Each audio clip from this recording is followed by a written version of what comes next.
Bueno, buenas tardes a todos y a todas, y continuamos aquí con la cuarta jornada de la Semana de Ecología del Barrio Covadonga, y en esta ocasión pues tenemos una oportunidad muy grande porque tenemos aquí a Ethel El Jarrat S. Vázquez, directora del Instituto de Diagnóstico Ambiental y Estudios del Agua, y que nos va a hablar de la contaminación por plásticos y su impacto en el medio ambiente y en la salud humana.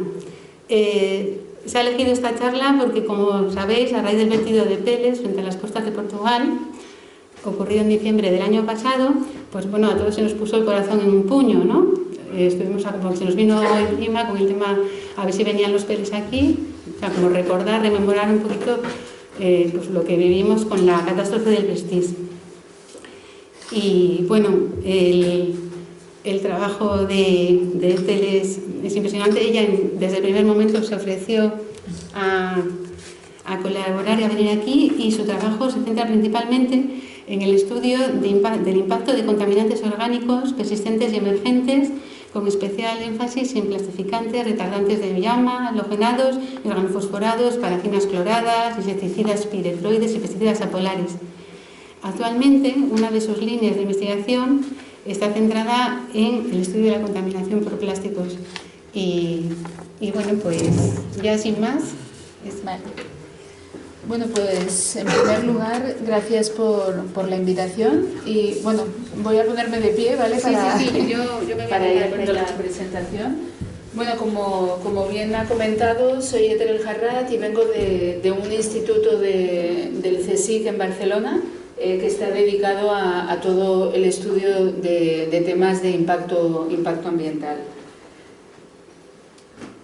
Bueno, como se ha comentado, esta charla un poco surgió a raíz de toda la problemática del vertido de pellets del Tucunao, que tuvo tanta repercusión mediática y bueno, simplemente sí que quería comentar que esto sí que es un accidente que hubiera sido deseable que no ocurriera, pero que tampoco hay que equipararlo como en su momento parecía indicar, digamos, como un tema como el Prestige, ¿no?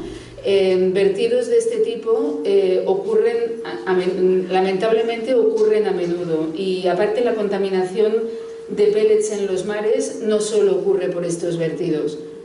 Los mares están contaminados por pellets de plástico y por residuos de plástico por muchas otras vías, ¿no? Entonces esto es como un granito de arena dentro de lo que es toda la problemática.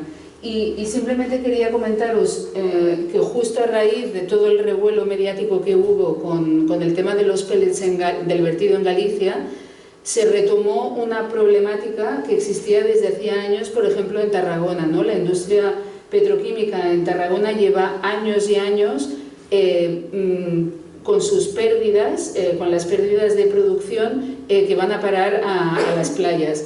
Y digamos, los vecinos y las asociaciones de vecinos están cansados ya de reclamar que esto ocurre, y pasan los años y no se había hecho nada, y a raíz de lo que pasó en Galicia se han empezado a tomar medidas, ha habido una denuncia. De hecho, un equipo de investigación de los Mossos d'Esquadra de la Policía Catalana vino precisamente a hablar con nosotros para informarse a ver de cuál podría ser el riesgo ambiental, pues porque está en marcha esta denuncia. Pero bueno, simplemente era para comentaros que lo del Tucunao es una parte puntual de lo que es la contaminación por plásticos en mares y océanos. Yo quería empezar primero explicando, si vamos a hablar de contaminación por plásticos, explicar qué son los plásticos, porque bueno, uno ve el trozo de plástico y tal, pero realmente ¿de qué está hecho un plástico? Los plásticos normalmente se obtienen, sobre todo, mayoritariamente en base de petróleo, y son cadenas de, bueno, estos son fórmulas químicas que tampoco tienen mayor interés, pero simplemente para deciros que son series de cadenas de este tipo muy, muy largas. Y entonces tenemos lo que serían los pellets. A ver, ¿dónde estaba? Aquí. Que estos serían los pellets, pero una vez que tenemos los pellets, ¿cómo pasamos para tener luego pues, todos los productos que nosotros utilizamos habitualmente hechos de plástico? Que son infinidad. O sea, si os paráis a pensar, veréis que todo lo que nos rodea y nos envuelve está hecho de, bueno, todo no, pero en gran parte está hecho de plástico. Para poder llegar a pasar de tener ese pellet a tener, por ejemplo, una botella de plástico o una bolsa de plástico, es necesario añadirles una gran cantidad de compuestos químicos. A veces los compuestos químicos que se añaden pueden llegar a constituir hasta la mitad del peso final del producto que se está haciendo. Con lo cual, estos productos químicos, aunque no los veamos cuando tú ves una bolsa de plástico, pues ves el plástico como tal y no ves esos productos químicos están allí y en cantidades que no son despreciables. Existen más de 10.000 compuestos químicos distintos que se utilizan para según, no quiere decir que se utilicen los 10.000 a la vez, pero que en función de la aplicación que se le va a dar al material plástico que queremos, se pueden utilizar. Está asociado su uso a todo lo que conlleva material plástico. Y de todos ellos, las evidencias científicas, estudios científicos llevados a nivel mundial, ya se sabe que al menos 60 de ellas claramente son tóxicas para la salud humana. Que no quiere decir que no haya muchas más, porque estos estudios científicos, bueno, pues son largos y difíciles hasta poder llegar a determinar que un compuesto es dañino para la salud, ¿no? Pero quiero decir que a día de hoy al menos 60 de ellos ya se sabe a ciencia cierta que son tóxicos. ¿Cuáles son estos compuestos que se añaden? Pues por ejemplo están lo que se llaman plastificantes. Los plastificantes son unos productos que se añaden pues para dar dureza, rigidez o flexibilidad, dependiendo lo que queramos del producto que vamos a fabricar. Luego están los estabilizantes, que son productos que se ponen para que durante todo el proceso de fabricación no se degrade el polímero. O luego también los retardantes de llama. Los retardantes de llama son compuestos que por ley tienen que ir añadidos a cualquier material. Por ejemplo, pues este mismo mando lleva retardante de llama porque si en algún momento en esta sala se produjera un incendio, estos retardantes de llama lo que hacen es evitar que las llamas se propaguen con rapidez. Y entonces de esta manera se consigue pues, retardar o minimizar los efectos que podría causar un incendio. Luego también están los filtros solares. Los filtros solares se ponen sobre todo en todos estos plásticos que se utilizan, que están expuestos al sol, por ejemplo en invernaderos, porque es una manera de proteger el plástico a la radiación solar. O luego los antibacteriales, para que no crezcan bacterias, y esto por ejemplo es básico en todo el plástico que se destina para uso alimentario, ¿no? Bueno, hay infinidad de compuestos que se añaden. Y como os comentaba, esta parte de lo que es el plástico es la que nosotros no podemos ver a simple vista, pero que puede causar daños en la salud. ¿Cuál es el problema de cuando hablamos de contaminación por plástico? ¿Por qué es un problema ambiental tan importante a día de hoy? Pues lo que para una cosa es bueno, o sea, tú fabricas un material que te va a durar años y años porque es muy estable y muy duradero, cuando se convierte en residuo es un problema. El plástico, el problema que tiene es que tarda muchísimos años en degradarse. Por ejemplo, pues aquí veis una botella de plástico, por ejemplo, tarda 500 años en degradarse por completo. O sea, yo siempre cuando explico esto, siempre digo, si todos nosotros, cuando nos bebemos el agua de una botella de plástico y la tiramos a la basura, fuéramos conscientes que eso va a tardar 500 años en degradarse por completo, estoy segura que muchos evitaríamos hacer uso de estas botellas de plástico. Entonces, uno de los problemas es lo muchísimo que tarda en degradarse. Y el otro problema es el uso abusivo que hace la sociedad hoy en día del material plástico. Aquí veis la producción de plástico empezó en los años 50 y como veis la producción va en aumento exponencial. Por más medidas que se digan que se toman, de que reciclamos cada vez más, de que reutilizamos, etcétera, etcétera, la realidad es que a día de hoy, a pesar de todo lo que se recicla o de todas las medidas que se dicen que se están tomando, a día de hoy cada año se producen a nivel mundial una mayor cantidad de plástico que el año anterior, con lo cual no estamos solventando el problema. ¿Cuáles son los usos habituales del plástico? Pues el 40% del plástico que se fabrica en todo el mundo se utiliza para el embalaje. Y el embalaje precisamente es un plástico que suele ser de un solo uso y de una vida útil muy corta. Entonces, este es un punto en el que deberíamos poder minimizar el problema de la contaminación por plástico. Si reducimos el uso abusivo que se hace del empaquetado con plástico, estaríamos reduciendo bastante el problema. Pero bueno, luego también hay otros. Aquí, por ejemplo, veis, en la construcción se utiliza un 20%, en el sector automovilístico casi un 9%, y luego veis el que marca otros, que estaríamos en un 23%, y aquí sí que quería destacar que dentro de estos otros, el 15% corresponde a la industria del textil. Hoy en día, el 70% de la ropa que se fabrica está hecha de fibras sintéticas. Estas fibras sintéticas no dejan de ser plástico. El poliéster es un plástico, la poliamida es un plástico, el elastano es un plástico. Entonces, en todo el uso que hacemos abusivo también de la ropa, de tener cantidades de prendas de ropa en nuestras casas, es también incrementar el problema de contaminación por plásticos. ¿Cómo gestionamos los residuos? Desde los años 50 que se empezaron a producir los plásticos hasta la actualidad, se han producido más de 8.300 millones de toneladas de plástico en todo el mundo. Y a día de hoy, de esos 8.300 millones, 6.300 ya es plástico que es residuo, que ya no se utiliza. Y de lo que se ha generado como residuo, tan solo se ha reciclado el 9%. Luego el 12% se ha incinerado y el 79% está disperso en vertederos y en medio acuático y medio terrestre. Aquí sí que quería destacar, porque siempre se hace mucho énfasis en que para solucionar el problema de la generación de residuos hay que reciclar, y evidentemente hay que reciclar, pero el reciclaje no soluciona todos los problemas. Y el reciclaje en el plástico, como veis, las tasas de reciclaje son muy bajas, no llegan ni al 10%, y hay que tener en cuenta que tú tampoco puedes reciclar un material 80 veces. El plástico, cada vez que lo reciclas, va perdiendo sus propiedades y como mucho lo puedes reciclar 2 o 3 veces. Entonces, el reciclaje no es la solución para decir voy a producir todo lo que quiera porque lo voy a reciclar, porque después de 2 o 3 usos se va a convertir en un residuo.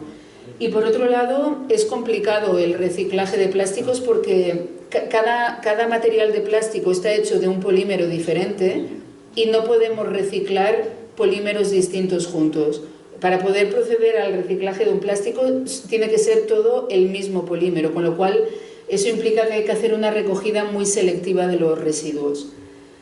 En el tema de la incineración, cuando incineramos plástico tenemos que tener mucho cuidado en que los procesos de incineración se lleven a cabo en las condiciones adecuadas para que no se generen emisiones de gases tóxicos.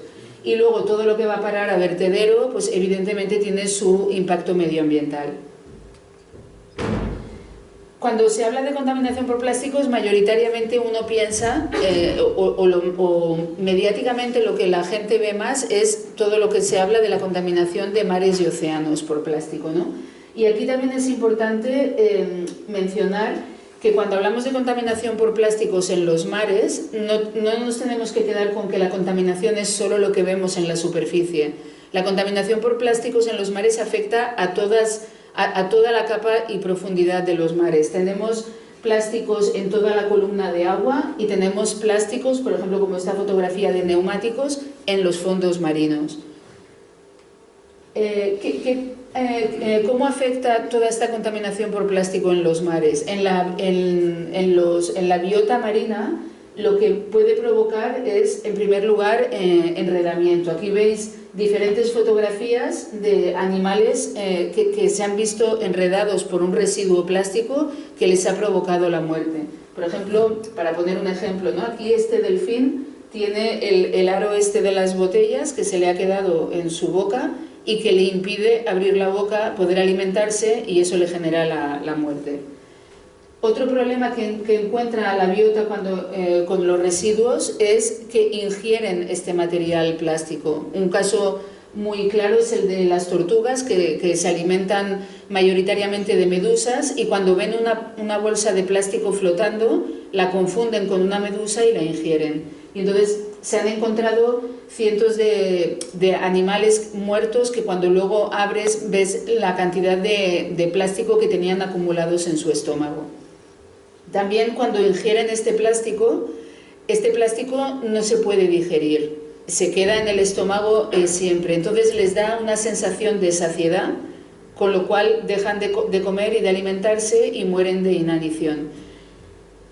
Se estima que cientos de miles de mamíferos marinos, tortugas marinas, aves marinas y peces mueren cada año o bien por enredarse o bien por ingerir plástico.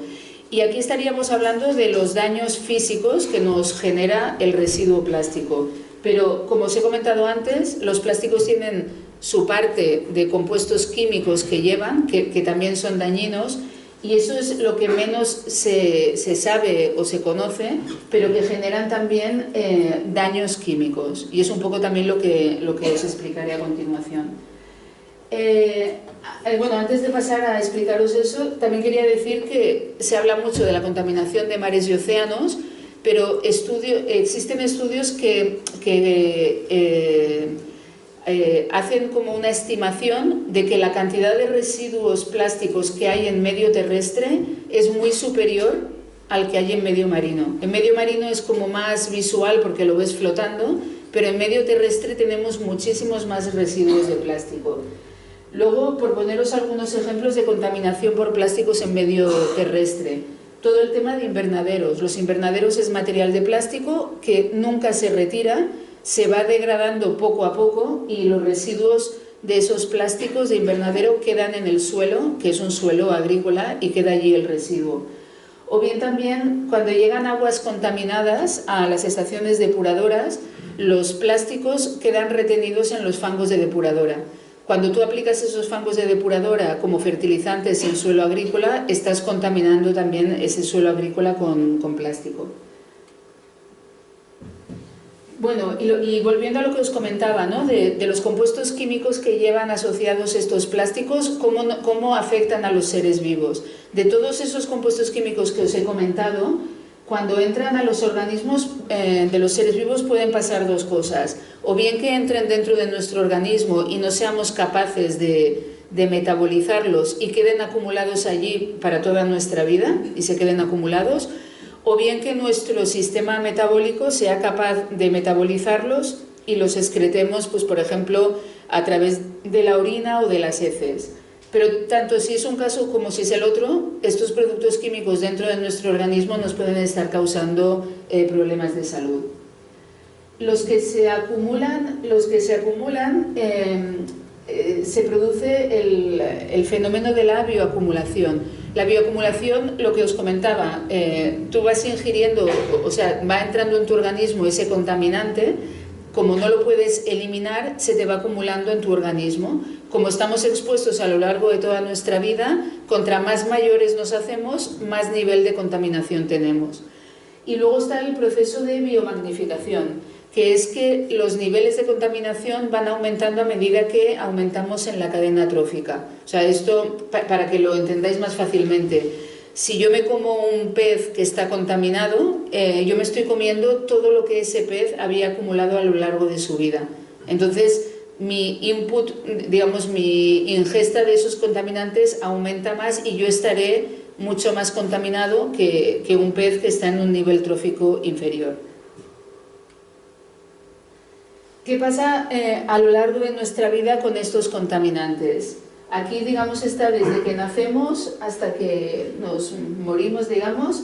Cuando nacemos, lamentablemente nacemos ya con una carga de contaminante en nuestros cuerpos, porque este tipo de contaminantes se transfieren de la madre al feto, bueno, a nuestros hijos, ¿no? Se puede transferir o bien por la placenta o bien a través de la leche materna. Entonces nosotros ya, cuando nacemos, ya tenemos una carga de contaminantes en nuestro organismo. Luego se produce los bebés crecen muy rápidamente y entonces se produce un proceso de dilución, porque como el cuerpo crece rápidamente, el nivel de concentración del contaminante pues se queda más diluido. Pero luego llega un punto en que ya no crecemos tan rápidamente y seguimos estando expuestos día a día a esta contaminación, y entonces los niveles siguen creciendo. En los machos crecen hasta que se mueren, crecen sin parar. A medida que van creciendo van aumentando los niveles. En las hembras, ¿por qué pasa esto de aquí? Porque cuando una hembra queda embarazada, transfiere parte de la carga que tenía acumulada en su organismo, la transfiere a la cría, que es por eso que nosotros nacemos ya con una carga. ¿Vale? O sea, esto normalmente cuando se hacen estudios de niveles de contaminantes, se ve que la población de machos está más contaminada que la de hembras. No quiere decir que los machos estén más expuestos, sino es por el tema de la transferencia a las crías.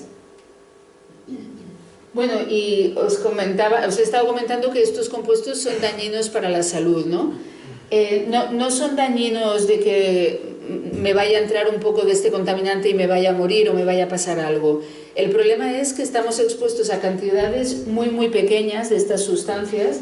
Pensar que son cantidades de 1/1000.000 parte de un gramo o 1.000.000.000ª parte de gramo que estamos ingiriendo a diario. Son cantidades muy pequeñas, pero que ingerimos todos los días de nuestra vida. Entonces, esta exposición a lo largo de los años nos puede llegar a causar todo este tipo de problemas. Algunos compuestos son cancerígenos, otros son disruptores endocrinos, que quiere decir que afectan nuestro metabolismo, nos pueden generar diabetes, problemas en la tiroides, obesidad. Luego otros afectan nuestro sistema inmunológico, otros son neurotóxicos, pueden estar relacionados con enfermedades como Alzheimer, etc. Y cuando hablamos de contaminación por plásticos, no hay que olvidarse de lo que son los microplásticos, ¿vale? Bueno, un poco lo que hablábamos al principio de los pellets. Los pellets vendrían a ser como una especie de microplástico. Microplástico es el plástico cuyo tamaño es como un grano de arroz o más pequeño. Entonces, ¿de dónde proceden estos microplásticos? Hay lo que se conoce como microplásticos primarios, que son compuestos que se producen a nivel industrial y se producen porque tienen ciertas aplicaciones, por ejemplo en detergentes, en cosmética, en la pasta de dientes, etc. Y luego están los microplásticos secundarios, que los microplásticos secundarios son lo que comentábamos antes, ¿no? Tiramos una botella, queda un residuo de una botella en medio del mar, pues por la radiación solar y por el oleaje, poquito a poco esa botella se va fragmentando en trocitos más pequeños hasta llegar a formar partículas pequeñas de microplástico. Para que os hagáis una idea de cómo estamos expuestos a estos microplásticos en nuestro día a día. Por ejemplo, cada vez que ponemos una lavadora en casa, estamos generando en torno a 2000 microplásticos. En este caso son microfibras, las fibras textiles, pero que os comentaba, no deja de ser material plástico también. Lo mismo si ponemos la ropa en la secadora, también se generan. Otra posible fuente de contaminación, los neumáticos de los coches. Los neumáticos modernos utilizan material plástico para reforzar el neumático, y durante el rodaje del neumático se van desprendiendo estas pequeñas partículas de microplástico. O bien lo que se utiliza de microplástico en cosmética, lo típico que a veces la gente se pone las bolitas estas en el baño para tener un baño relajante, por ejemplo, pues esto genera también una gran cantidad de microplásticos. Y bueno, ahora quería pasar, una vez visto un poco el impacto en biota marina, un poco lo que hemos visto, pues cómo estamos los seres humanos expuestos a estos microplásticos. Las vías por las que podemos estar expuestos a los plásticos son por ingestión, o sea, por lo que bebemos y comemos, por inhalación, el aire que respiramos, o bien por contacto dérmico. Normalmente las vías más importantes son las de ingestión e inhalación, pero bueno, el contacto dérmico en según qué casos tampoco se puede despreciar. Y entonces cuando hablamos de impacto en los humanos de la contaminación por plástico, tenemos que que evaluar cuál es el impacto de los microplásticos que entran a nuestro organismo y cuál es el impacto de los compuestos químicos que llevan asociados esos microplásticos. ¿Vale? Entonces, primero os explicaré qué pasa con los microplásticos. Con los microplásticos es un tema que quizás científicamente se lleva estudiando los últimos 10-15 años. Es cuando se ha empezado a hacer más hincapié a nivel científico de evaluar cuál es el problema de estos microplásticos. Un estudio del año 2019 intentaba, con los datos que había publicados hasta el momento, evaluar a cuántos microplásticos estábamos expuestos al año. Entonces, bueno, pues veían que por dieta estaríamos expuestos a 52.000 más los 4.000 de agua y por aire 69.000. O sea, estamos prácticamente igual de expuestos por lo que comemos que por lo que respiramos. Y aquí también es importante mencionar que cuando decimos que estamos expuestos a microplásticos por lo que comemos, hay tres vías de que ese alimento esté contaminado. Uno es que, por ejemplo, si nos comemos un pescado que está contaminado, pues directamente ya entra en nuestro organismo. Pero luego está también todo el problema que puede pasar de contaminación durante la fabricación y la producción del alimento, y luego todo lo que puede migrar del envase plástico que utilizamos cuando envasamos los alimentos al alimento que lo contiene. Para que veáis un ejemplo de lo que importa el material en que envolvemos los alimentos. Aquí un estudio mostraba qué pasa con las bolsas de té. Las bolsas de té tradicionalmente se hacían con papel, pero últimamente, como el plástico es más barato y lo utilizamos para todo, pues también se hacen las bolsas de té con material de plástico. Cuando tú pones ese plástico en agua hirviendo, la alta temperatura hace que se desprendan una gran cantidad de microplásticos. Entonces, cuando te tomas el té, te estás tomando el té más todos los microplásticos que se han soltado de la bolsa de té. Más grave el problema de los biberones. Cuando tenemos biberones de plástico y los esterilizamos, estamos liberando una gran cantidad de microplásticos también. Y lo peor, si calentamos el agua dentro del biberón y luego preparamos allí la leche, digamos, pues esa leche que estamos dándole a nuestro bebé tiene una gran cantidad de microplásticos. En el año 2018 salió el primer estudio que demostraba que realmente los seres humanos estamos expuestos a microplásticos. Fue el primer estudio en el que se encontró residuos de microplásticos en heces de personas que vivían en diferentes países, Finlandia, Italia, Japón, etc. En fin, en una gran variedad de países se cogieron muestras de heces humanas y en todas ellas se encontraron niveles de microplásticos. Si en nuestra hez hay microplásticos, que ese microplástico en algún momento ha entrado dentro de nuestro organismo, ¿vale? Entonces era la primera evidencia de que estamos expuestos a microplásticos. Posteriormente han ido saliendo muchos más estudios en los que se han encontrado microplásticos en sangre, en pulmones, en placenta, en leche materna. En fin, es evidente que estamos expuestos. Sí que es cierto que no hay todavía estudios lo suficientemente relevantes como para poder saber cómo nos afecta esos microplásticos a nuestra salud. Los estudios parecen indicar que nos estaría afectando a nuestro sistema inmunológico y a nuestro sistema linfático. Pero como os comentaba, estos estudios se han empezado a llevar a cabo en los últimos 10 años y todavía falta bastante más para poder llegar a determinar cuáles van a ser los efectos.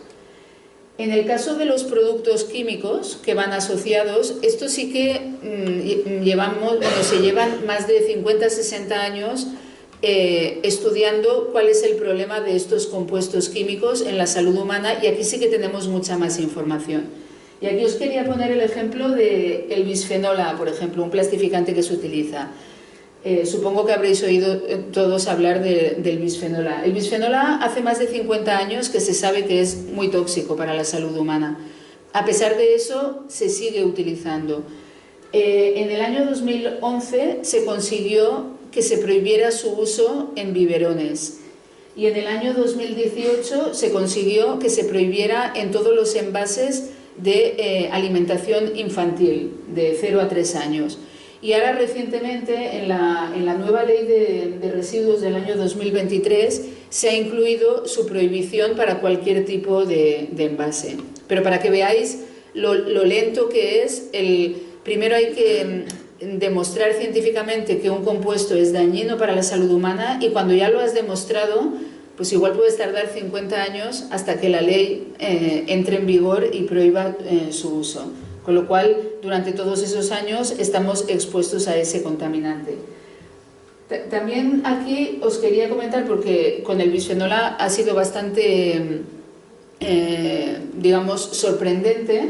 Existe la EFSA, que es la Autoridad Europea de Seguridad Alimentaria, que lo que hace es, para ciertos de estos contaminantes que sabemos que son dañinos, establece una dosis diaria que puedes ingerir sin que eso te produzca a la larga efectos en tu salud, ¿no? Entonces, bueno, en el año 2015 esta autoridad europea dijo que podíamos tomar 4.000 nanogramos. Nanogramos es 10 a la menos 9 gramos, ¿vale? O sea, 4 millonésimas parte de gramos al día por cada kilo de peso corporal que tengamos. Entonces, si tomamos esta cantidad y no más, aunque la tomemos cada día, no llegaremos a tener problemas de salud.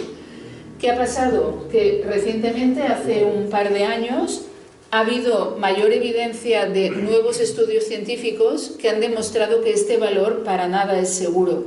Y ahora han rebajado este valor seguro, lo han tenido que rebajar 100.000 veces menos.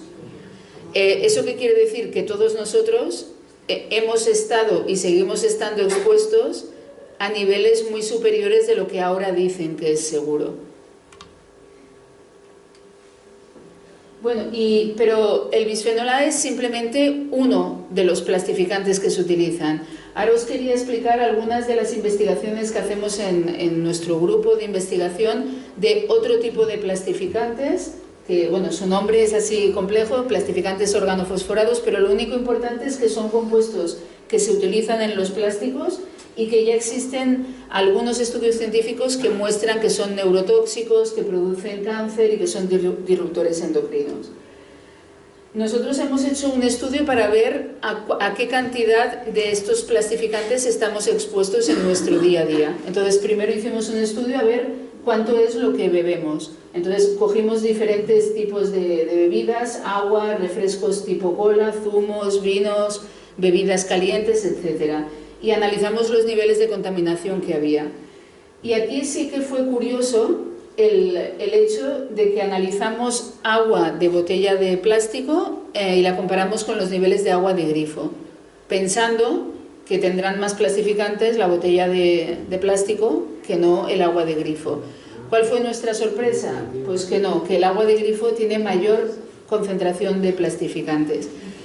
Intentando entender por qué pasaban estos resultados, al final lo que ocurre, un poco, esto es para comentaros que nuestra sociedad estamos completamente rodeados de material plástico, más allá del que podemos ver en nuestra botella de plástico. De la estación potabilizadora de agua hasta el grifo de nuestra casa, el conducto por donde pasa el agua es de PVC, que no deja de ser material plástico. Y por eso durante todo ese camino es donde se va contaminando el agua de grifo. Otra cosa curiosa que vimos, que las bebidas azucaradas, o sea, por ejemplo, analizábamos bebidas de cola y cola a cero, con azúcar y sin azúcar. Los niveles en las de con azúcar tenían niveles muy superiores a los de sin azúcar. Y lo mismo nos ocurrió cuando analizábamos muestras de zumos. Había el zumo natural y el zumo con azúcar añadido. Pues el que tenía azúcar añadido tenía niveles muy superiores. Analizamos muestras de azúcar que tomamos en casa normalmente y vimos que el azúcar está bastante contaminado de plastificantes. Aquí nos hemos puesto en contacto con empresas azucareras del país para intentar ver de dónde les proviene esta contaminación, pero bueno, tampoco estaban muy dispuestos a entrar en el estudio, pero lo que está claro es que en el proceso de refinamiento o de producción están teniendo un problema de contaminación en el que se generan esto. Esto no ocurre solo en nuestro país. Otros estudios que han visto estos mismos resultados en otros países europeos. Bueno, y haciendo todo el estudio, o sea, viendo los niveles que hay en cada refresco y en cada bebida que tomamos cada día y sabiendo las cantidades que bebemos en promedio la población española, pues entonces al final sabemos que ingerimos de lo que bebemos 2,5 nanogramos por kilo de peso corporal y por día. Hicimos este mismo estudio para lo que comemos, para los alimentos, y en este caso estamos en 27,6, o sea, 10 veces más lo que comemos que lo que bebemos. Y aquí también os pongo datos de otros plastificantes que estamos analizando también, un poco para mostraros que son tantos los posibles aditivos químicos que lleva el plástico que, claro, nosotros nos centramos en una familia, pero hay 80.000 familias más. Nosotros aquí nos centrábamos en los organofosforados, pero ahora estamos mirando también los eftalatos, que son otros plastificantes muy utilizados, que ya se sabe también, igual que el bisfenol A, que son tóxicos y que entonces están apareciendo como sus posibles sustitutos, los que llamamos alternativos. Estos alternativos ya hay estudios científicos que muestran que también pueden llegar a ser tóxicos. Y simplemente para poneros un poco, si de los organofosforados estamos hablando de 27 nanogramos, que son 10 a la menos 9 gramos, aquí estamos hablando de 2 por 10 a la menos 6, o sea, son niveles 1000 veces superiores a los de los organofosforados, con lo cual tenemos que seguir haciendo estudios también para saber a qué cantidades estamos expuestos de estos contaminantes. Pero los estudios que os he mostrado hasta ahora de los alimentos, pues comprábamos, yo qué sé, si analizábamos la patata, pues la patata que compras en el mercado y la analizábamos. Pero como hoy en día vivimos en una sociedad en la que lo empaquetamos todo con plástico, decidimos hacer un estudio también que qué pasaba con todos estos alimentos que se venden con el envase de plástico listo para cocinar, ¿no? Por ejemplo, pues la tortilla de patatas se vende en esta bandejita de plástico y te dicen que la calientes directamente en el microondas. O por ejemplo, estas bolsas en el que pones el pollo, las verduras, lo que quieras y lo metes directamente en el horno. Entonces dijimos, ¿qué pasa cuando tú cocinas este material plástico si desprende los compuestos químicos que tiene o no? Y entonces aquí por ejemplo, estos son diferentes compuestos que analizamos y lo primero es el alimento sin cocinar y el alimento luego cocinado. Y como veis, en la mayoría de casos los niveles de contaminación son muy superiores en el alimento ya cocinado que no en el alimento original. Entonces, bueno, es importante cuando se hacen los estudios de cuánto estamos expuestos por la comida, realmente no analizar la comida cruda, digamos, sino la comida que realmente luego nosotros nos comemos. ¿Qué pasa con lo que respiramos? Hicimos un estudio también de los diferentes ambientes en los que uno pasa su jornada diaria, ¿no? Pues en el trabajo pasamos 8 horas, en el transporte público, en el coche pasamos X tiempo, en nuestra casa, ya sea en la cocina, el baño, el dormitorio, el salón, etc. Analizamos todo, es como si ahora pusiéramos aquí un muestreador y analizamos el aire que estamos respirando ahora aquí, ¿no? Los mayores niveles de contaminación, como veis aquí, son del coche y del transporte público. Por suerte, como son espacios en los que pasamos poco tiempo del día, pues nos afecta menos. Y entonces aquí sí que nos salía que lo que respiramos estaría en torno a 4 nanogramos. Aquí os hago un poco el resumen, o sea, lo que respiramos sería en torno a 4, lo que comemos en torno a 30, pero luego veis también que he puesto aquí ingestión de polvo y contacto dérmico. Ingestión de polvo es porque en el estudio que hicimos en las casas también recogimos muestra de polvo de las casas. Y el polvo está establecido que un adulto ingerimos de manera involuntaria 20 miligramos de polvo cada día. O sea, sin darnos cuenta, ¿no? Pero tú tocas y a lo mejor te lo llevas a la mano, te chupas la mano, lo que sea. O sea, sin darnos cuenta estamos ingiriendo polvo cada día. Como este polvo también está contaminado, pues también es una parte que ingerimos. Esto es más crítico en los niños, o sea, para adultos se dice que ingerimos 20 miligramos, pero un niño ingiere 50, porque el niño está toqueteando siempre todo mucho más. Y luego ese polvo también tiene el impacto del contacto dérmico. Si tú estás y tocas el polvo, eso también atraviesa en parte el compuesto químico en la piel y entra dentro de nuestro organismo.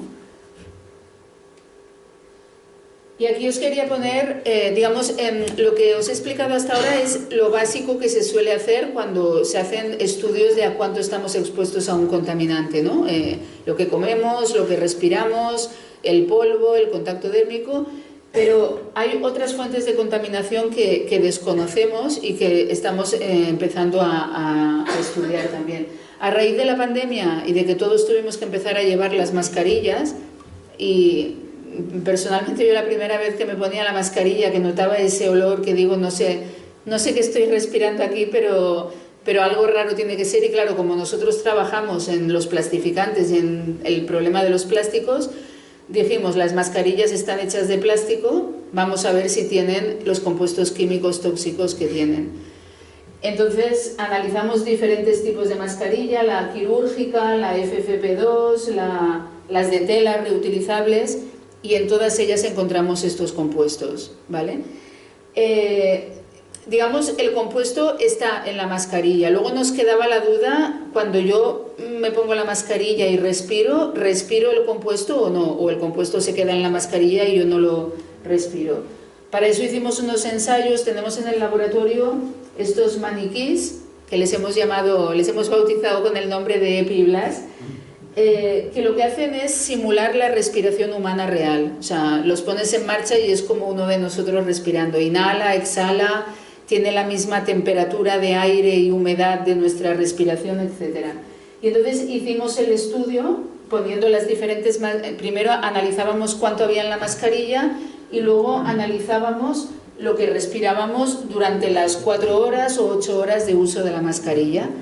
Y al final vimos que respirábamos entre el 5 y el 10% de lo que tenía la mascarilla, ¿vale? Entonces, si antes hablábamos que en nuestro día completo inhalamos 4 nanogramos por kilo y por día, con el uso de las mascarillas estaríamos incrementándolo pues en 1 o 2 nanogramos más. Entonces, bueno, esta es como una fuente de exposición que no teníamos pensada, pero que existe y que está allí.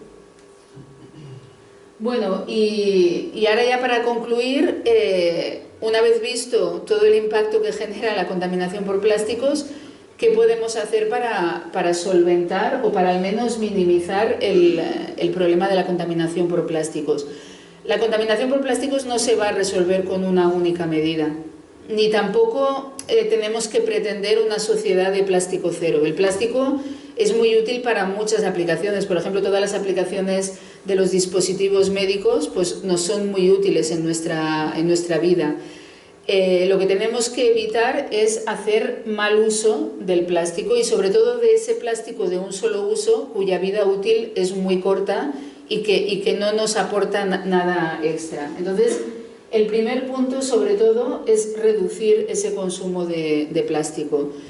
Y para reducir el consumo de plástico tiene que estar la sociedad concienciada, pero no solo la sociedad, tiene que estar concienciada la industria y tiene que estar concienciada las administraciones públicas.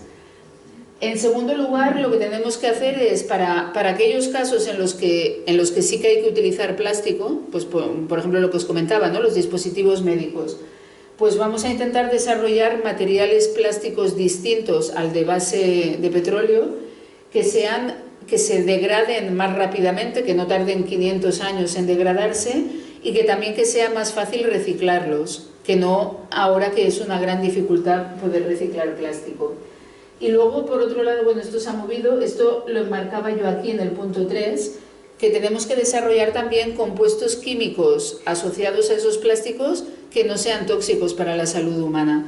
Normalmente, por ejemplo, en el caso del bisfenol A, que se ha prohibido, se ha empezado a prohibir, la industria lo que hace es desarrolla el bisfenol, en vez del bisfenol A, bisfenol S, que no deja de ser prácticamente la misma molécula con un cambio pequeño en su estructura molecular, con lo cual ya no es el bisfenol A que está prohibido, sino que es otro compuesto distinto que no está prohibido, pero que todos sabemos que genera los mismos problemas de toxicidad.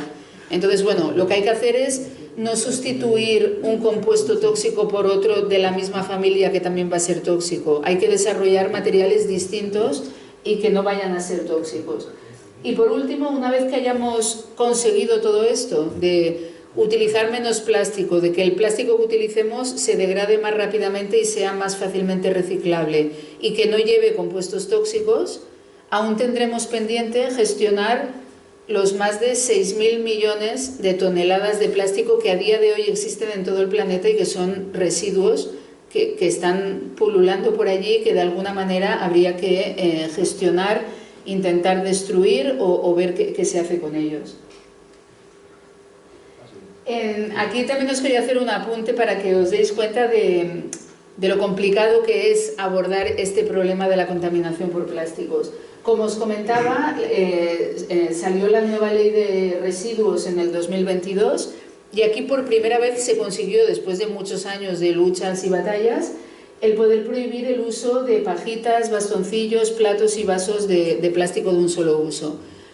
Pues esta es una foto que hice yo en mayo de 2023 en un supermercado, en el que, como veis, se sigue vendiendo lo mismo, lo que en teoría está prohibido por ley. ¿Y por qué se vende? Porque el fabricante ahora te dice que estos plásticos se pueden reutilizar 2 o 3 veces, que no son de un solo uso. Entonces, echa la ley, echa la trampa. Entonces aquí es donde nosotros ya como sociedad no podemos hacer nada. Lo que tienen que hacer son los gobiernos, tienen que sacar una ley y controlar que esa ley realmente luego se cumpla y que no haya estas trampas que están surgiendo a día de hoy. Luego, el desarrollo de materiales alternativos, ¿no? También pues, es algo bueno, utilizar plásticos que no sean de base del petróleo y que sean más degradables y tal. Pero ¿cuál es el problema aquí que hemos visto? Se hizo un estudio, por ejemplo, uno de los biopolímeros que existe es el ácido poliláctico. Se hizo un estudio en el que se evaluaba la presencia de compuestos químicos asociados a estos diferentes polímeros. Todos estos polímeros de aquí son polímeros de base de petróleo y este es el biopolímero. Sería la alternativa buena que digamos. ¿Cuál fue el problema? Que como estos materiales son más frágiles, necesitan una mayor cantidad de compuestos químicos para poder tener las propiedades que tienen los de base de petróleo. Entonces, sí que estamos solucionando una parte del problema porque se van a degradar más rápidamente, pero lo estamos perjudicando por otro lado porque son más tóxicos, porque tienen una mayor cantidad de aditivos químicos. Lo del reciclaje ya lo he comentado antes, no podemos basar la solución de la contaminación por plásticos al reciclaje. O sea, el reciclaje normalmente se plantea en la sociedad, en la economía circular, se plantea para no generar más residuos y irlos reciclando, pero no para tener luz verde a seguir produciendo cada año más cantidad de residuos. O sea, si nosotros estamos generando, ahora me invento las cifras, pero un 50% más de residuos y aumentamos las tasas de reciclaje un 5%, en el cómputo general estamos mucho peor que antes. Entonces, el reciclaje lo que tiene que ayudar es para que generemos menos residuos, no para dar luz verde a generar una mayor cantidad de residuos. Y bueno, lo que os comentaba de los aditivos químicos, la Unión Europea tiene intenciones, lo que pasa que luego siempre retrasa estas decisiones. Lo que os comentaba, por ejemplo, del bisfenol A, que lo sustituyen por el bisfenol S, pues ahora quieren hacer prohibiciones que no sea de un compuesto en concreto, sino que sea de familias. Por ejemplo, en el caso del bisfenol A, no prohibir el bisfenol A, sino prohibir todos los bisfenoles, porque así obliga a la empresa química a desarrollar alternativas que no sean igual de tóxicas. Y bueno, ya para terminar, yo siempre termino con esta imagen que evidentemente es un montaje, pero que tenemos que tomar medidas para que la visión de nuestro planeta no termine siendo una visión en la que no tengamos mares y océanos y lo que tengamos sea todo cubierto por material plástico y residuos plásticos. Y nada, con esto pues daría por concluida la conferencia y gracias por vuestra atención.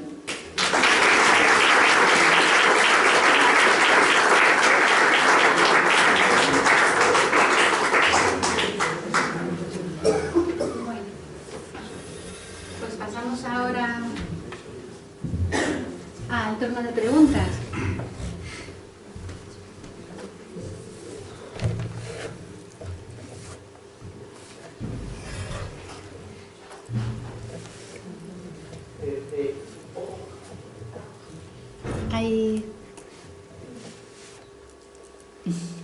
A mí me ha resultado muy interesante toda la charla, o sea, agradezco mucho, mucha luz.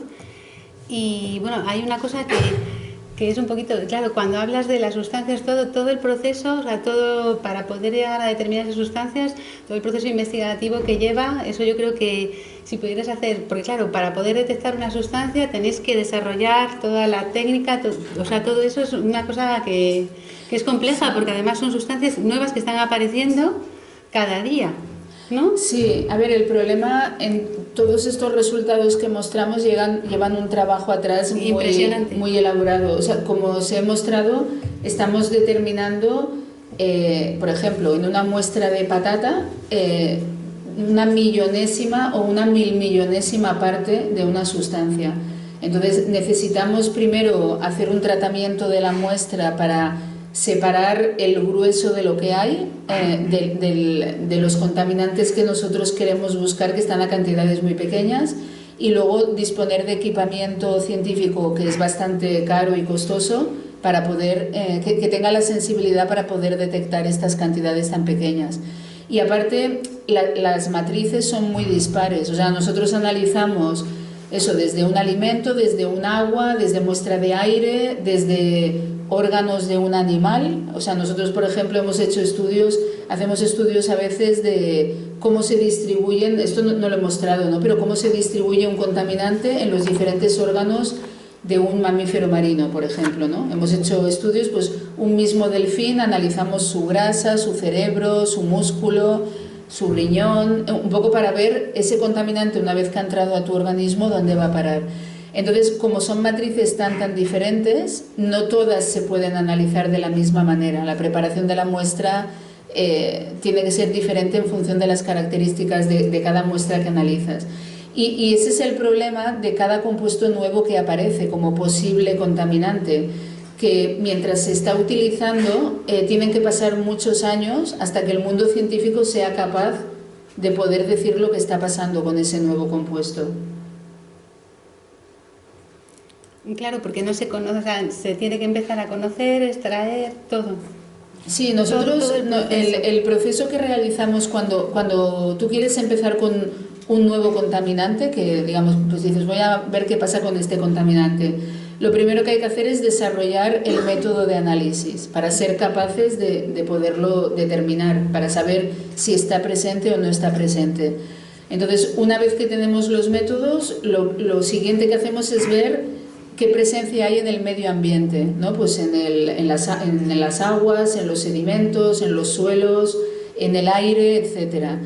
Y después, una vez que sabemos que está presente, hacemos muestras de biota marina, biota terrestre, para ver si esos compuestos no todos los compuestos son capaces de entrar en nuestro organismo. Hay compuestos que no. Pero tenemos que evaluar si ese compuesto puede llegar a entrar en nuestro organismo. Una vez que sabemos que entra, miramos dónde se dispersa, en qué órgano va a parar, ¿no? Por ejemplo, hemos visto que hay algunas sustancias que tienen una gran capacidad de llegar al cerebro. Si esas sustancias, aparte, tienen propiedades neurotóxicas, pues nos van a dar un serio problema. Y después, una vez que ya sabemos cómo van a parar, pues miramos cuáles son las vías de exposición a las que estamos expuestos a ese contaminante. O sea, esta es la parte que hacemos nosotros. Luego hay los grupos de toxicólogos que lo que hacen es ver qué efectos tóxicos generan esos compuestos. Entonces, entre los que hacemos la parte que os he explicado yo y los que hacen la parte de toxicología, es cuando al final tú puedes llegar a decir si ese contaminante es un problema ambiental real o no. Que trabajáis a nivel internacional, vamos con... Sí, ¿no? Bueno. sí. Normalmente, bueno, hay estudios que son a nivel nacional, pero evidentemente hay otros muchos que son a nivel internacional. Hola, bueno, muchas gracias por la charla, me ha gustado mucho. Me ha resultado muy chocante, ¿no? Muy impresionante, o que se puedan desarrollar compuestos y usar sin haber hecho ninguna prueba previa, ¿no? Porque siempre, al menos lo poco que conozco yo de la industria, por ejemplo, cosmética, parece que es como al revés, ¿no? Que para incluir compuestos nuevos en la industria cosmética siempre tienen que hacer un montón de pruebas para ver que son seguros, que no dan reacciones, pero parece que en la industria plástica pues no hay este tipo de controles previos. Entonces no sé si desde el punto de vista un poco de legislación, cómo funciona eso, ¿no? ¿Cualquier empresa puede generar un aditivo y empezar a usarlo sin haber hecho ningún...? No, en realidad sí que hay una normativa a nivel europeo, que es la normativa REACH, en la que tú, cuando quieres incorporar una nueva sustancia química a un producto, sí que tiene que cumplir ciertas normas y ciertos ensayos tóxicos, pero que son ensayos tóxicos que no van tan a la profundidad como lo que nosotros estamos haciendo. O sea, pues sí que están más relacionados con toxicidad aguda. Toxicidad aguda quiere decir que te va a causar un efecto tóxico inmediato, pero no evalúan estas toxicidades crónicas, de qué pasa cuando tú estás expuesto a un contaminante todos los días de tu vida y qué te va a pasar pues después de 20 años de estar expuesto, a lo mejor, o después de 10 años de estar expuesto, ¿no? Eso no se hace porque, primero porque lo que os comentaba, es muy largo y tedioso hacerlo. Entonces, desde que alguien desarrollara un producto hasta que lo pudiera utilizar pasarían muchos años, y por eso hacen esta evaluación REACH, que se llama, pero que, digamos, los que trabajamos desde el punto de vista nuestro, el que algo tenga el visto bueno del REACH no quiere decir que tenga el visto bueno realmente de salud humana, pues por lo que nosotros conocemos, ¿no? A mí me ha llamado mucho la atención el hecho de que haya más residuos de plástico en el agua del grifo que en la botella. ¿Es notable la diferencia?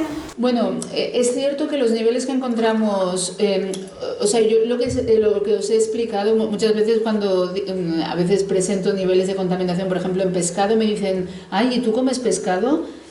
Yo como de todo y bebo de todo. O sea, lo que tenemos que conseguir es de que cada una de estas cosas a las que estamos expuestos se minimice la contaminación. Yo no voy a dejar de comer pescado, lo que tenemos que conseguir es dejar de contaminar los mares para que ese pescado no esté contaminado y yo me lo pueda comer sin que esté contaminado. Los niveles que mostraba en muestras de agua no son niveles alarmantes, ¿vale? No es algo alarmante. El problema es que tú ingieres un poquito, que no te va a pasar nada. Si solo bebieras agua, no te pasaría nada. Pero claro, bebes agua, comes esto, respiras esto, etc. Entonces, la suma de todo es lo que tiene que ser inferior a las dosis seguras. Partiendo de esto, de que los niveles no eran altos, sí que nos sorprendió, pues yo te diría, me parece recordar que los niveles en agua del grifo eran como 10 veces superiores a los de la botella. Y nos sorprendió, ¿eh? También, por ejemplo, esto no lo he presentado porque bueno, tampoco daba tiempo a hacerlo todo, pero también hicimos el estudio, por ejemplo, de las bebidas de cola. Dijimos, pues vamos a ver la cola que está en una lata, la cola en una botella de plástico y la cola en una botella de vidrio. Pues los niveles nos salieron prácticamente igual en cualquier envase.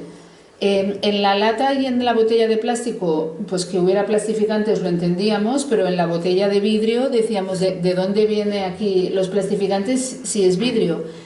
Pues viendo y pensando a ver dónde podía venir, venía del tapón. El tapón del cristal, de la botella de cristal, es metálico y tiene que llevar un recubrimiento para que la bebida no tenga contacto con el metal. Y esa barrera que se pone es de plástico. Analizamos ese plástico y venía de allí la contaminación. Y esto un poco también lo que os comentaba antes, que no nos damos cuenta, o sea, cuando coges la botella de agua de plástico dices, uy, sí, mira, esto es plástico, pero cuando coges la botella de vidrio no eres consciente que allí también hay plástico en el tapón.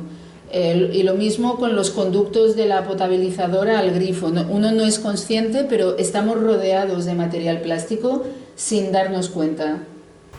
¿Y la lata? La lata también por dentro tiene un recubrimiento plástico, o sea, tú no puedes tener contacto directo de metal con alimento. Entonces, esas latas llevan una fina capa de plástico en el interior.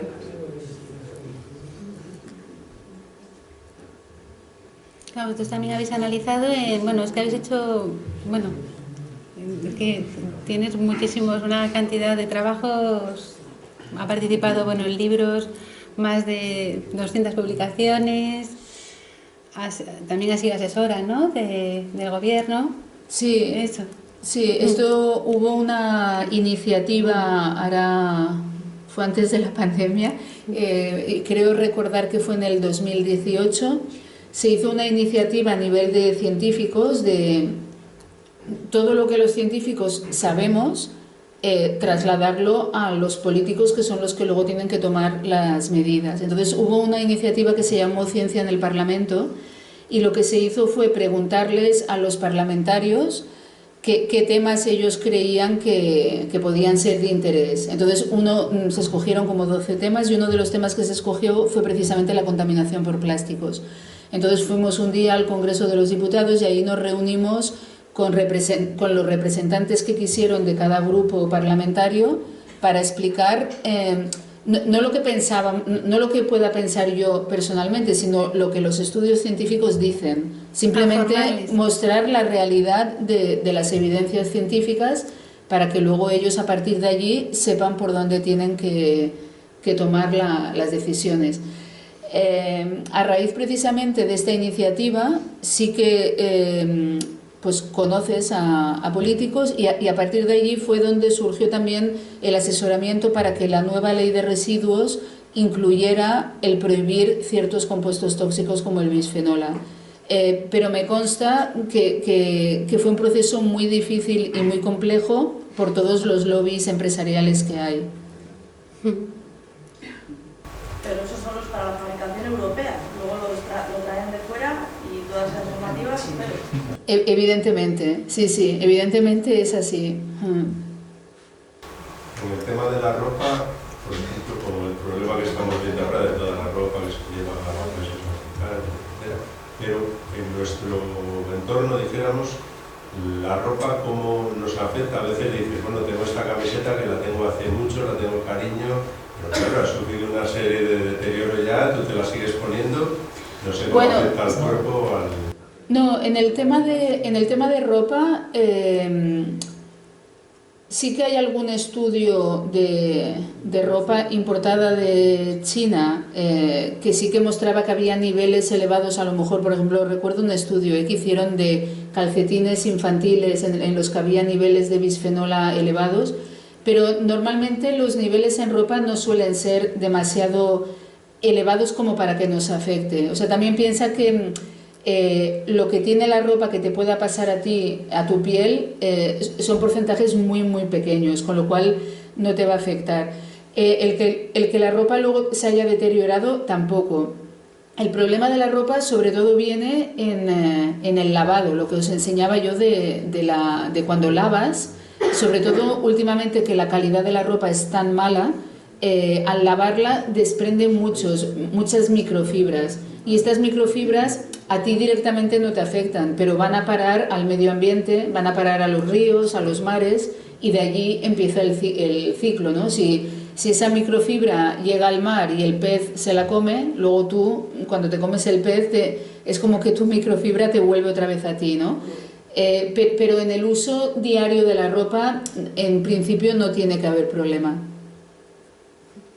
Estabas hablando antes que el plástico cada vez se está haciendo más cosas de plástico, cada vez es más contaminante. Comentas también que los hospitales también, como lo enfoca muy bien, que ahí sería una de las partes importantes para el plástico, que en los hospitales también primero se usaba el cristal, más fácil de higienizar, mucho menos problema para todo, a la hora de reciclar incluso mejor que el plástico. No sé qué opinión tienes, porque se ha ido quitando cristal para poner plástico. Lo que menos contaminaba para lo que más contaminaba. Sí. Contaminando todo, por supuesto. Estamos hablando de una botella de cristal, vale, tiene el problema en la tapa.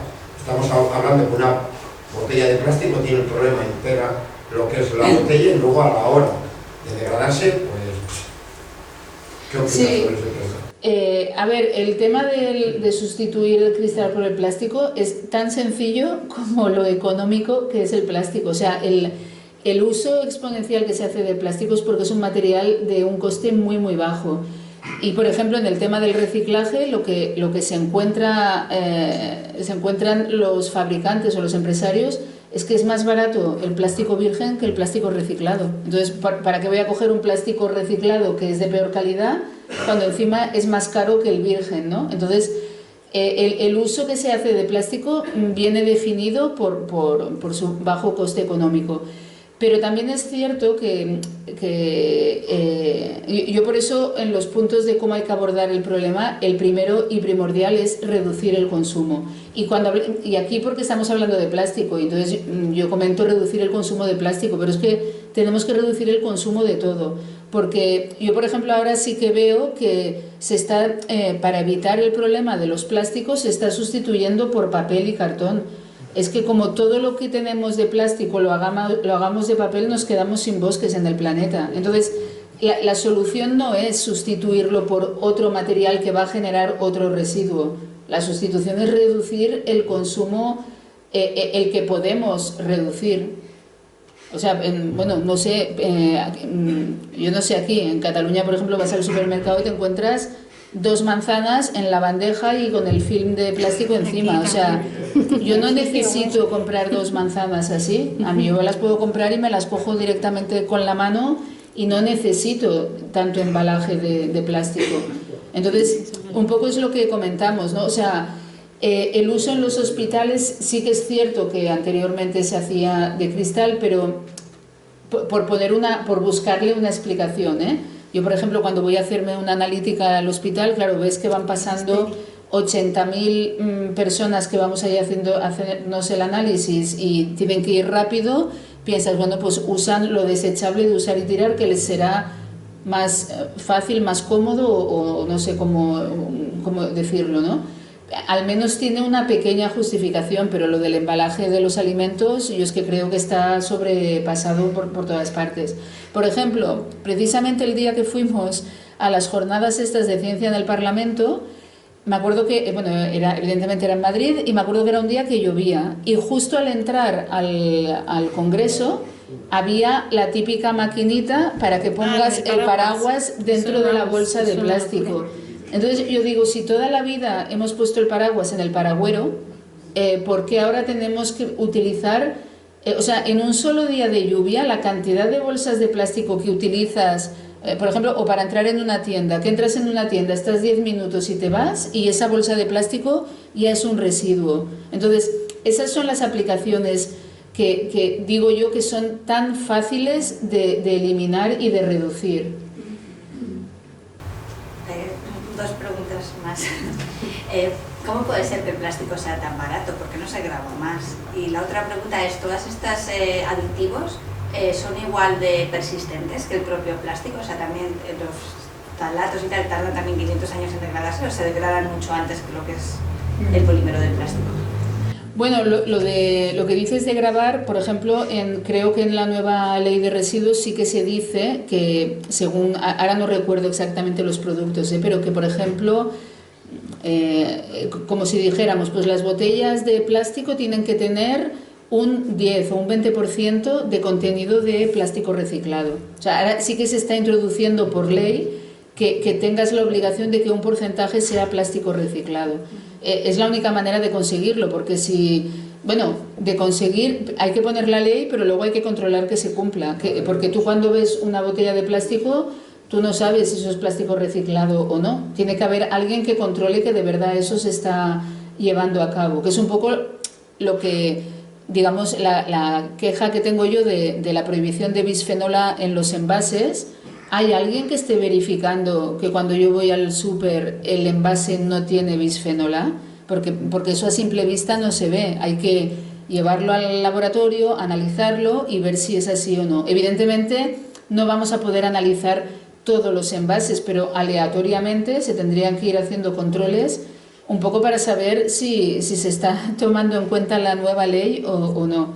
Entonces, sí que se están tomando medidas en este sentido. Entonces, aunque tú quieras utilizar plástico virgen porque es de mejor calidad y porque es más barato, la ley te va a obligar a que un porcentaje lo pongas de plástico reciclado. Y lo otro que me comentabas de los aditivos químicos, dentro de los aditivos químicos hay diferentes. Os comentaba al principio que hay los que entran dentro de nuestro organismo y se quedan allí de por vida, que estos son los que se conocen como persistentes. Y luego hay los, por ejemplo, como el bisfenol A o los phtalatos, que entran a nuestro organismo pero somos capaces de metabolizarlos y excretarlos. Entonces, estos que somos capaces de excretarlos no perduran tanto en el medio ambiente, pero los persistentes sí. O sea, el caso típico de contaminante persistente, que era un pesticida, no estaba relacionado con el tema de plásticos, son por ejemplo los DDTs. Se prohibieron hace muchísimos años y a día de hoy seguimos encontrando niveles de DDTs en el medio ambiente porque lo que pasa es que no son 500 años, pero a lo mejor sí que son 50 años hasta que consigues degradarlo por completo. Entonces, bueno, 50 años de estar expuesto a un compuesto que ya sabes que es tóxico, pues tampoco tendría por qué ser lo correcto. Que llama la atención que tengamos plástico en nuestro organismo, en microplásticos, que en el sistema digestivo, en el torrente sanguíneo, pero habían descubierto hace un tiempo que hay bacterias que descomponen el microplástico en nanoplásticos. O sea que ahora habrá que mirar cómo afecta el plástico dentro, ya a nivel celular, dentro de las células. Habrá que hacer estudios ahora a nivel celular a ver qué es lo que hace el plástico. Bueno, sí, el problema de... Aquí hablamos de microplásticos, bueno, un poco por de lo que se habla, pero el problema es de microplásticos y esos microplásticos también se van fragmentando cada vez más hasta llegar a los nanoplásticos. ¿Cuál es el problema? Que contra más pequeño es el trocito de plástico, más tóxico es porque tiene más capacidad para entrar en el torrente sanguíneo, por ejemplo, o atravesar las células. Los microplásticos también... es una amplia gama de tamaños. No todos los microplásticos pueden entrar en nuestros organismos, pero contra más pequeños son, más capacidad tienen de entrar y por lo tanto son más tóxicos. Entonces, se está empezando a hacer estudios, lo que pasa que es muy complejo, porque analizar microplásticos es complejo, analizar nanoplásticos es aún mucho más complejo. Pero sí que se están haciendo estudios para evaluar el grado de toxicidad de micro y nanoplásticos. Antes, cuando comentabas el tema del reciclaje de los plásticos, lo que no entendía muy bien es que decías que había muchísima variedad de plásticos a la hora de reciclar, así a grosso modo como... Sí, o sea, por ejemplo, por decir algo, ¿no? Una botella de agua es PET. El polímero es un polietileno, pero a lo mejor luego tienes otro residuo de plástico que es PVC o otro que es poliestireno. O sea, hay diferentes polímeros de plásticos que dependiendo el material que vayas a hacer utilizas un polímero u otro.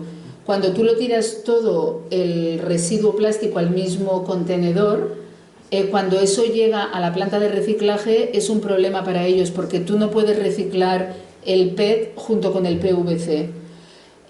Por eso la situación ideal, por ejemplo, en el caso de las botellas de agua, existen muchos países en los que están haciendo los dispositivos de retorno, que es lo que antiguamente, bueno, cuando yo era pequeña pasaba con el vidrio, que te ibas al supermercado, devolvías el envase de vidrio y te daban 4 duros y te ibas feliz y sobre todo los niños nos íbamos felices y contentos. Pues se están haciendo este tipo de dispositivos, pero que solo recuperan las botellas de agua, por decir algo. Entonces, ese material sí que es fácilmente reciclable porque es el mismo polímero todo él. Igual que fuera de un color o de otro, me refiero. El color no es... El color también afecta, sí, el color también les afecta a la hora de reciclarlo. O sea, por eso comentaba yo que no es la solución mágica el reciclaje. Y claro, en este caso de selectivo, lo que tú no puedes tener es contenedores, 80.000 contenedores para 80.000 productos. Claro. Yo solo quería felicitarte por la charla. Bueno, y además es que, aparte, que no sé si estoy más contenta por haber aprendido un montón en esta charla o porque incluso algunas medidas intentas de forma doméstica o incluso en la universidad enseñar a la gente a hacer las cosas de otra manera, porque es que estamos es como luchar contra Goliat. Así que bueno. Sí, bueno, a mí muchas veces me comentan, claro, sales de la charla y sales como deprimido de la situación, ¿no? Entonces, yo siempre pongo luego los 4 pasos a seguir, que es hacia donde deberíamos tirar, pero es verdad que no es un problema de solución rápida. Luego eso que ya se ven en los supermercados, en las tiendas, y además es que lo ponen en la etiqueta, que luego a ver si es verdad lo de la etiqueta, que eso es otra, pero lo de 30%, 50% de botellas recicladas o lo que sea, bueno, no sé, igual ya empieza tímidamente a hacer algunos pasos en ese sentido, ya sé que lo primero es reducir. Sí, el problema que es lo primero que yo comentaba, que si conseguimos que cuando tú vayas al supermercado encuentres que el envase está hecho del 50% de reciclaje y 50% virgen, eso es perfecto si no aumentamos el número de producción de materiales, que es lo que está pasando, y que por eso, aunque pongas el 50% de reciclado, el cómputo general de lo que se fabrica cada año de plástico virgen sigue creciendo, y ahí es donde no vamos bien, porque si aumentando el reciclaje sigo produciendo cada vez más, pues el problema sigue creciendo, ¿no? Entonces, el reciclaje tiene que servir para que produzcamos menos, no para que sigamos produciendo cada vez más. Bueno, igual tendrían que subir los precios de esos productos, ¿no? Para que se contaminen. Claro, lo que comentaba Lucía antes. Se aumenta el precio de los productos, se va equiparando a otros envases más caros, menos tóxicos, ¿no? No sé. Y cuando, bueno, es que tengo un montón de preguntas, pero otra duda que tengo, porque esos estudios que se han hecho, que has citado alguno del primero, era como, creo que era de 2018, creo recordar, de microplásticos en heces y así, sí, que de estudios de distintos países, entiendo que la mayoría de esos estudios se han hecho en, digamos, el primer mundo, ¿no? Y claro, este problema de los microplásticos a través de la contaminación de los océanos, cómo se van moviendo los residuos electrónicos, plásticos, etcétera, a otros continentes, eso también está llegando a otros lugares que tienen igual menos medios que enfrentar esto. No sé si hay también estudios en África, en Asia. Bueno, los estudios de microplásticos por ahora es cierto que se han hecho en países más desarrollados, pero el estudio lo que te viene a mostrar es que tanto si vives en Francia como en Japón como en Estados Unidos estás expuesto. Entonces, digamos, es una evidencia de, no sé, hay otro tipo de contaminación de otros contaminantes pues que igual afecta pues a los trabajadores de este tipo de industria, ¿no? Y pues tú dices, bueno, pues yo no trabajo en este tipo de industria, yo no estoy contaminado. Los microplásticos estamos todos contaminados. O sea, si hiciéramos un análisis en esta sala, el 100% saldríamos contaminados. Entonces, el estudio un poco lo que viene a demostrar es eso. Lo que comentas tú también de los países en vías de desarrollo, precisamente también, claro, comentan, es que los países asiáticos, por ejemplo China o India y tal, seguro que contaminan más que lo que estamos contaminando nosotros. Y yo siempre digo, probablemente sí, pero ojo al dato, hasta el año 2018, en que China lo prohibió, todos los residuos plásticos de toda Europa los mandábamos a China. Entonces, parte de culpa la tenemos también nosotros, ¿no? Si lo estamos enviando allí. Estamos utilizando, o lo que comentabas de los residuos electrónicos, utilizamos a los países en vías de desarrollo como nuestros basureros. Nosotros sabemos que ellos allí no tienen las condiciones adecuadas para poder gestionar correctamente esos residuos. Como no los pueden gestionar correctamente, los tiran al mar o vete tú a saber lo que hacen con ellos, y luego por las corrientes oceánicas nos vuelven a nosotros. Pero bueno, un poco esto es el karma, ¿no? Como quien dice. O sea, deberíamos cada uno gestionarnos nuestros propios residuos y no mandarlos a la otra punta del planeta. Eso está muy bien, lo de cada uno gestionarse sus propios residuos. Muchas gracias. ¿Tenéis alguna pregunta más? Sí, Mira. Lo de plástico cero. También existe vertido cero, existen muchísimas cosas alternativas que yo pienso que eso aunque hay que ir y perfectamente se podía hacer. ¿Qué tipo de plásticos podríamos intentar llegar para que fuese un plástico cero? Una pregunta. Segundo, en los ayuntamientos, aquí el ayuntamiento de la Vega y su empresa de aguas sí que van a determinados domicilios que tienen marcados cada semana o cada 15 días o cada mes a unas muestras de agua doméstica. Y sí que después imagino que lo manden aquí al CIMA, que es un centro de investigación de medio ambiente que tenemos aquí, y me parece que hay 26 puntos de analíticas. Se podía exigir, o tú conoces a algún ayuntamiento o alguna empresa o alguna ciudad grande que en esas analíticas añada lo que vosotros habéis hecho, como un protocolo también de analítica y de estudio, y yo pienso que al final vamos a tener altos y de plástico, aparte de, yo qué sé, de robotizador, vamos a tener plástico. Nos va a salir el plástico por las orejas a todos. Bueno, yo lo del plástico cero digo que no, o sea, pienso que es una utopía a día de hoy. Entonces, quiero decir, si nos es tan complicado, o sea, si hasta el día de hoy no conseguimos frenar el tope de producción mundial año tras año, creo que estamos a años luz de poder pensar que vamos a vivir en un mundo de plástico cero. Y por eso un poco, siendo más realistas, yo siempre comento, si el 40% de todo el plástico que se produce a nivel mundial se utiliza para embalaje, vamos a reducir el embalaje. Que desde mi punto de vista es como lo más sencillo y más fácil de reducir. El consumo, o sea, por ejemplo, el textil, ¿no?, que representa ya el 15% de la fabricación de plástico. Los últimos informes indican que como promedio una prenda la utilizamos 7 veces y luego la tiramos. Entonces, bueno, eso es un poco una locura, pero la sociedad de hoy en día nos ha llevado o ha llevado a la sociedad a eso, 7 veces utilizar una prenda y luego tirarla. Eso como promedio. Si tenemos en cuenta que muchos las usamos muchísimo más, quiere decir que hay gente que la utiliza una vez y la tira. En el desierto de Atacama hay montañas de residuos de prendas textiles y muchas de ellas con la etiqueta todavía sin estrenar. Entonces, bueno, estas son las cosas que yo considero que es de fácil actuación reducirlo. ¿Cuál es el problema también del plástico? Como siempre, la industria del plástico es el problema.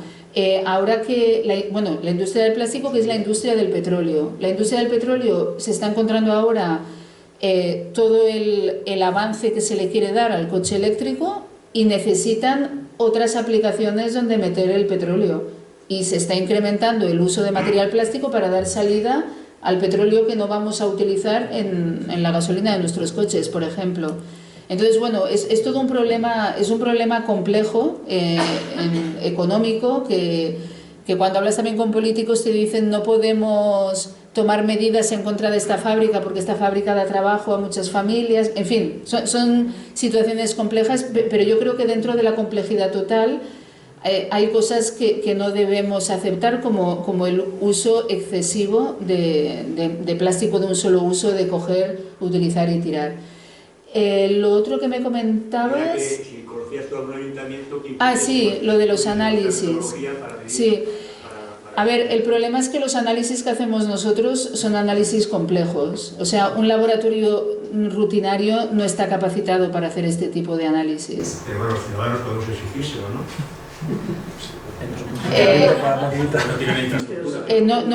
No habría, claro, si los análisis de este tipo solo los podemos hacer en centros de investigación, claro, colapsaríamos nuestra investigación en hacer ese servicio de análisis rutinario o sea, a veces lo hacemos, en según qué situaciones, pero así como rutinario a día de hoy lo veo más complejo. Yo me refería aquí, porque aquí tenemos una empresa municipal de aguas y tenemos un centro de investigación de medio ambiente, que hay laboratorios que son también públicos, que pertenecen al gobierno de Cantabria.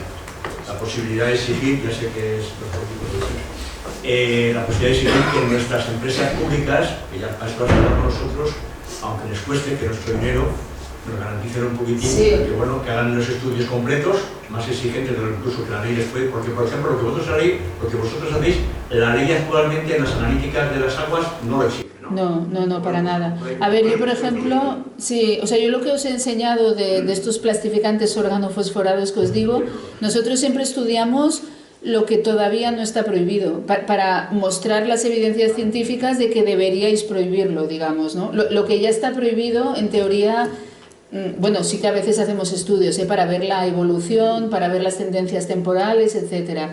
Pero nosotros básicamente siempre lo que intentamos es descubrir qué nuevos compuestos se deberían incluir en la legislación.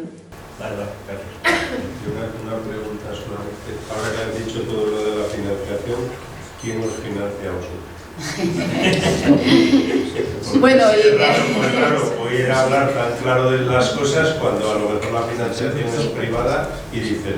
No, financiación privada te digo yo que es muy complicado conseguir, que es uno de los problemas. Por ejemplo, cuando salió el estudio que os comentaba de las bebidas azucaradas, que tenían niveles 100 veces superiores a los niveles en agua, bueno, salió una nota de prensa, salió en los medios de comunicación y se pusieron en contacto con nosotros asociaciones de bebidas, bueno, yo ni sabía que existían, Asociación de Bebidas Refrescantes de España o Asociación de Zumos y Néctares de España, porque claro, estaban preocupados de que esto llegara que llegue a la sociedad y que la sociedad pues... Y también se puso en contacto con nosotros Azucarera Española por el tema de que habíamos encontrado que era el azúcar. Yo les propuse sin que les supusiera un coste, sino ya a nivel por nosotros poder llegar a saber de dónde venía la contaminación, el hacer análisis y no quisieron. O sea, no quisieron. No quieren saber, la empresa no quiere saber lo que contamina, ni si contamina, ni si no. Solo le molesta cuando tú lo haces y lo difundes públicamente. Y esa es la realidad y es así de triste. Entonces, la financiación privada es muy complejo poderla tener. El sistema científico en España, ¿cómo funciona? O sea, tú cuando sacas la plaza de científico, lo único que tienes asegurado es el salario mensual tuyo. Pero nadie te da ni un duro para investigar. Lo que tienes que hacer es presentarte a convocatorias de proyectos de investigación, presentar tu proyecto de investigación y si te lo aceptan te dan una parte de dinero para hacer esa investigación. Claro, el problema, somos muchos científicos en España con muy pocos recursos y la competencia es difícil, o sea, no todo el mundo puede investigar lo que quiere. Entonces hay financiación por parte del Ministerio español y luego la mayor parte del dinero lo encontramos en convocatorias a nivel de la Unión Europea. Entonces allí también hay convocatorias que también son súper mega competitivas y tienes que pelearte para conseguir el proyecto que tú quieres evaluar. Luego me imagino que habrá otra parte que es a los que pagan para que os rebatan lo que vosotros decís, claro. Bueno, cuando sacas alguna noticia que no interesa a según qué sector empresarial, a veces es problemático. Por ejemplo, salió esto no es un estudio que hice yo, lo hizo una compañera de nuestro instituto, que analizaron ella sí que mira efectos tóxicos en organismos, en dafnias, en zebrafish, etcétera, una serie de ensayos tóxicos, y compararon la toxicidad de la bolsa de plástico de toda la vida con la bolsa de plástico biodegradable y biocompostable. Y como el estudio que os mostraba yo, lo que es bio requiere de mayor cantidad de aditivos químicos, con lo cual es más tóxico. Sacaron una nota de prensa al CSIC de ese estudio comentando lo que había salido, que los ensayos toxicológicos mostraban que eran más tóxicas las biocompostables que las normales.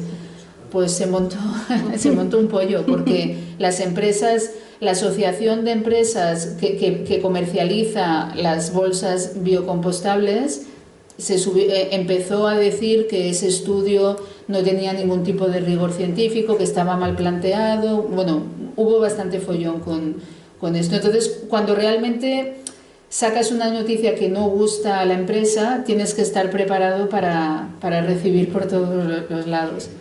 Pero bueno, si uno tiene la conciencia tranquila de que tu estudio lo has hecho bien y sale lo que sale, pues es lo que ha salido. Yo, por ejemplo, cuando nos reunimos con Azucarera, los resultados son los que son. Yo no tengo la culpa de que el azúcar esté contaminado. Yo lo he analizado, he repetido. Normalmente cuando encuentras una contaminación elevada, repites los análisis, coges muestra distinta de otro tipo de azúcar, otra marca, para corroborar tus resultados antes de publicarlo. Entonces, si uno tiene la conciencia tranquila de que lo que ha hecho es lo que da, pues bueno, luego que digan un poco. ¿Qué tipo de azúcar en este caso? No, analizamos diferentes azúcares y analizamos también los edulcorantes. Los edulcorantes no tenían contaminación y el azúcar sí. El azúcar de diferentes marcas, de diferentes tipos, sí que lo tenía. Porque como siempre decían, que el azúcar era blanco porque se lleva un tratamiento, es lo que el azúcar moreno. ¿Y el azúcar moreno? O sea, ¿diferencia entre azúcar moreno y azúcar blanco? Ahora no te sé decir. Lo miramos, lo buscamos y... Sí, no te sé decir al final si analizamos azúcar. Creo que analizamos azúcar blanco de diferentes marcas, pero el azúcar moreno ahora no recuerdo si lo analizamos. Pero el azúcar en España se saca de la remolacha. Caña y poca. Se saca más de remolacha. Ahora lo que traen de Francia, que traen mucha cantidad de azúcar de Francia, eso ya no sé de dónde sale. Lo que sí que es cierto es que el estudio que mostramos que las bebidas azucaradas tenían niveles más altos, luego vimos publicado un estudio que habían hecho, creo que era en Bélgica, que los alimentos azucarados, o sea, los postres o este tipo, también tenían niveles más altos y también lo relacionaban con la presencia de azúcares. O sea que no es un problema del azúcar en España, no sabemos cuál es el problema, o sea, realmente es la incógnita, que por eso queríamos poder colaborar con la empresa para intentar identificar dónde estaba el problema. En el proceso, ¿no? O sea, en qué etapa Sí, igual del proceso de tal, sí. Y nada. No hubo suerte. Una cosita, es que no me ha quedado muy claro. Sacáis un proyecto que va financiado, si la prueba, con dinero público, porque siendo de España, siendo la Comunidad Europea, Es público. Dinero nuestro, tenemos mi parte pequeñita, y entonces, vale, estáis sacando, descubriendo lo que has venido a decir hoy aquí, que es de asustar, pero bueno, vamos a vivir con plástico, vivimos con otras cosas peores. Cuando saquéis esos estudios y los presentáis, solo se queda ahí, porque bueno, yo supongo yo que estás metida en el ecologismo y tal, por la forma de hablar, o si no te veo como muy suelta,